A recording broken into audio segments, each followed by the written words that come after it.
aside a bit, trying to find the right word for what we had, and failing. Thing. I finished lamely. Something momentarily flashed in Bella's eyes, though I couldn't quite place it. Immediately she put on the emotionless mask she used at school. I didn't like that shit. She was supposed to be Bella around me, and now I had said something to fuck that up, and broken rule number 1. Oh. She said quietly. What kind of thing? She asked, still wearing that emotionless mask I fucking hated. Immediately I knew there was no way I was going to tell her about my one-night fling with Stanley. Instead I backtracked, not wanting to leave but knowing I might need to in order to get that goddamn mask off her face. I snorted casually in a mocking sense. She's got crazy stalker tendencies that briefly included yours truly. There. That was not a lie. I prayed it was enough and I didn't have to full out create a story. Thankfully, it was. She just shook her head and muttered something about slutty blondes which made me laugh. After a few jokes at the expense of Newton, the mask was on again, and the night salvaged. We were tired. Immensely so, and when Bella walked into bio the following Friday afternoon, I knew she had to catch some sleep.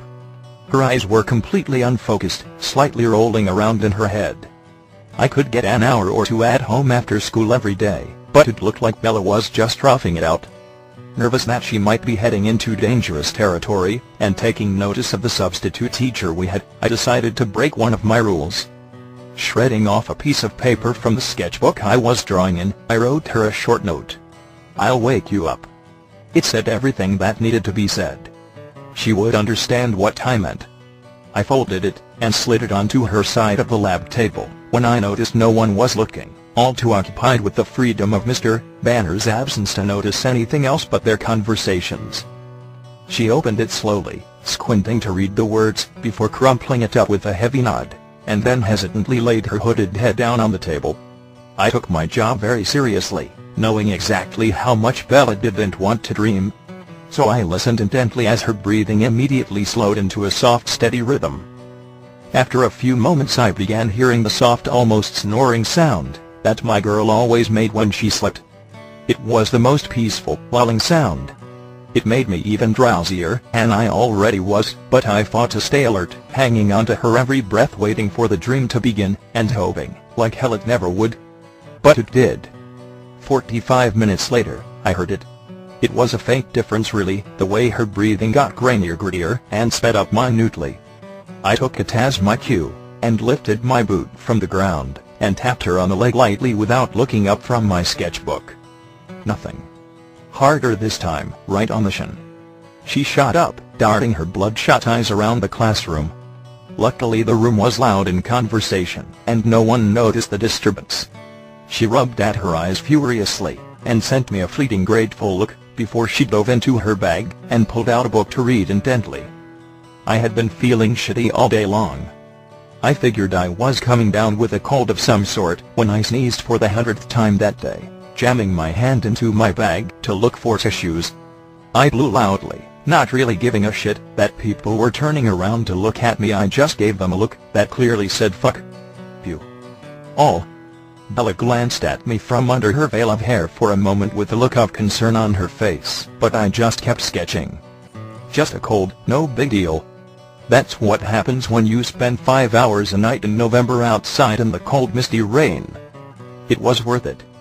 When the bell rang, I dragged my tired, feverish, snotty ass out of the class, and decided I really did feel shitty enough to go home early. I spotted Jez in the hall on his way to class, and told him to ride home with Rose. He looked like he was about to bitch at me before really taking in my appearance. He let that shit slide.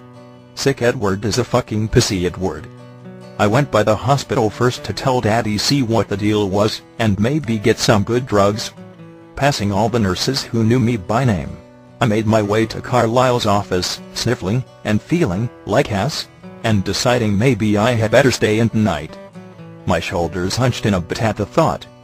Carlisle took one glance at my red nose, and bloodshot eyes, and got a knowing look on his face. "You're sick," he said with a frown as I plopped into the lush leather chair across from his desk. I just nodded at him and blew my nose, groaning in disgust. He smiled reassuringly but proceeded to run a shitload of tests on me, worrying about me getting the flu again. After much poking and prodding and resistance from me, he concluded what I had already known. Common fucking cold.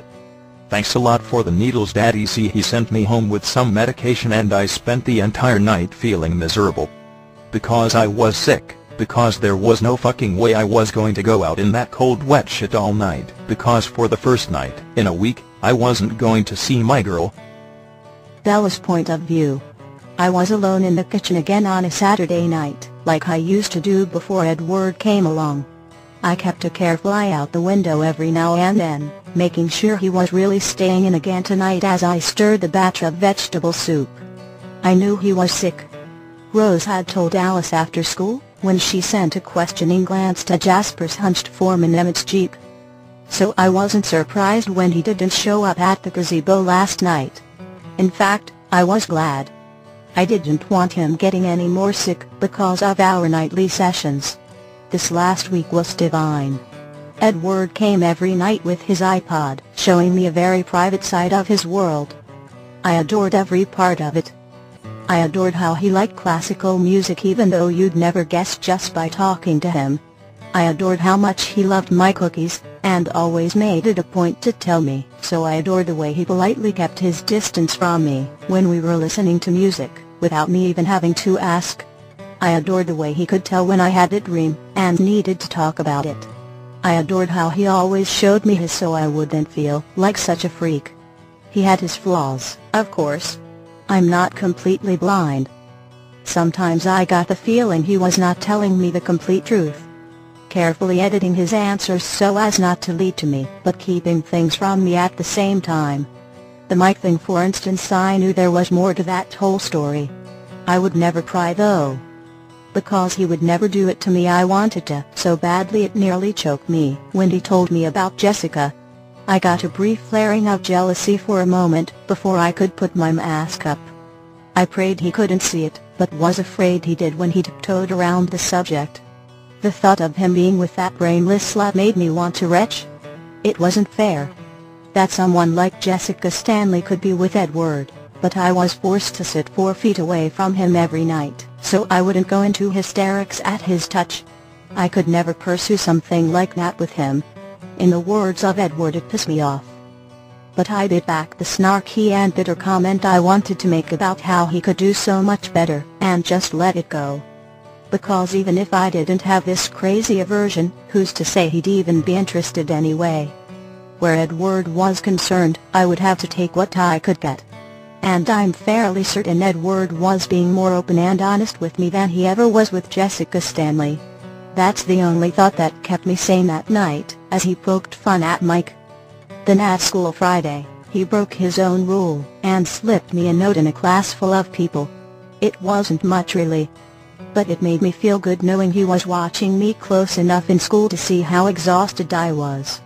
Probably not as much I watched him, but again taking what I can get. But now he was sick, and I couldn't help but feel slightly responsible.